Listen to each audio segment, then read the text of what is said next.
artikulo jaso genituen, beraz oso pozik gaude jasotako emaitzarekin, baina ez bakarrik kantidadean, kalidadean baita ere. Behin ebaluazio prozesua pasata, 151ak aurrera egin dutelako. Esan beharra dago, ikertzaile askorentzako hau dela lehen aldia artikulo bat euskaraz idazten dutena, eta hori guretzako pozgarria da, azkenean egon dielako hor 175 pertsona gehi, euren inguruko sasatzaile eta beste ikertzaile nagusi eta zuzendariak ere laguntzen horretara iriz daitezen, ez?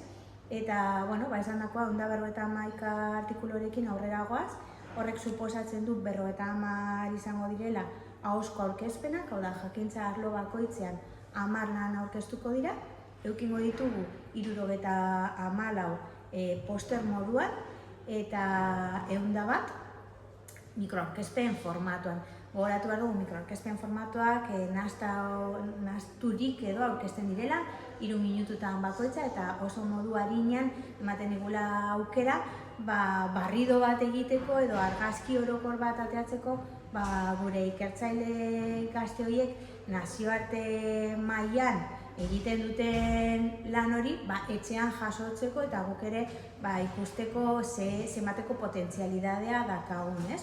Alde horretatik oso pozik gaude.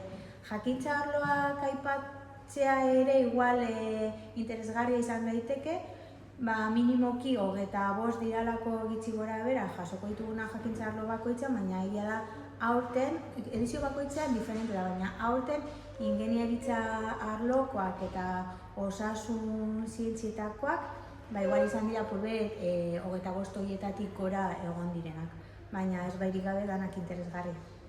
Hori da, puntu honetara iristeko ez da bakarrik ikertzaileek egiten duten lana, eure barik ere ez litzake posible ikergazte kongresua, ez?